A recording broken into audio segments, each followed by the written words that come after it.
પણ જીવનમાં ગમે તેવી પરિસ્થિતિ આવી જાય, પણ જ્યાં સુધી તમારી અંદર શ્રદ્ધા અને વિશ્વાસ હશે ને ત્યાં સુધી વિશ્વાસ રાખજો, 24 કલાક ભગવાનના માતા તમારું રક્ષણ કરે છે.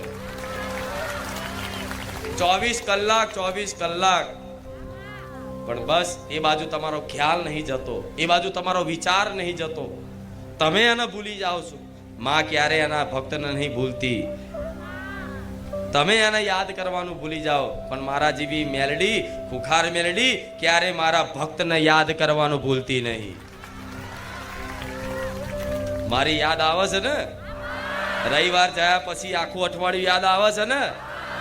તો યાદ તમે નહીં કરતા, હું માતા કરાવું છું ત્યારે તમે મને યાદ કરી શકો.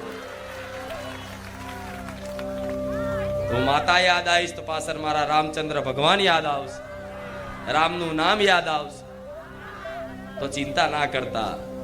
શું ચિંતા ના કરતા? બધું દેવી શક્તિ જોવે છે, બધું ભગવાન સાંભળે છે, પણ બસ ભરોસો ટકાએ રાખજો.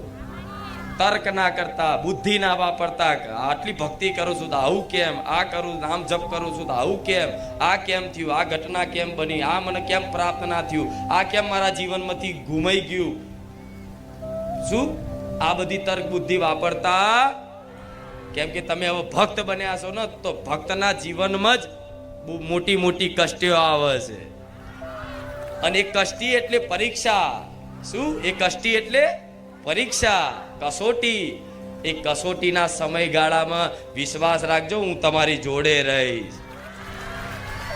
સુખી કરવાની જવાબદારી લીધી છે, ગેરંટી લીધી છે, અને ગેરંટી પૂરી કરવા વાળી ખુખાર મેલડી બેઠી છું. આ એમને મેળા થતા અહીં કોઈ ખાલી મોજ શોખ કરે ફરવા હરવા આવતા નથી. એ ખુખાર મેલડીના ચમત્કાર જીવનમાં અનુભવ થાય છે ત્યારે આટલી ભીડ ભેગી થાય છે. તો માતા છે એવું વિશ્વાસ. દર રવિવાર અહીં આવો, સાંભળો, તો વિશ્વાસ તમારો મજબૂત થશે. ગમે તેવી પરિસ્થિતિ આવશે ને તો તમને એ પરિસ્થિતિમાં દુઃખના લઈને નહીં રોવો તમે, પણ એ પરિસ્થિતિમાં તમે માતાનું સ્મરણ કરશો, ભગવાનનું સ્મરણ કરશો કે હે રામ વારી મેલડી, માં ત્યાં કીધું તું ને તું બધી પરિસ્થિતિનું ધ્યાન રાખસ. માં આજ મારી આવી પરિસ્થિતિ આવી જઈ છે ને મારા જીવનમાં, તો તું મારું ધ્યાન રાખસ, મને વિશ્વાસ છે, તું મને જોવે છે, મને વિશ્વાસ છે. આવો જ્યારે વિશ્વાસ હશે ને, ખરેખરમાં હું માતા ગમે તે રૂપે પ્રમાણ આલીશ કે દીકરા હું તારી જોડે જ છું. અને બધાને મળ્યા છે.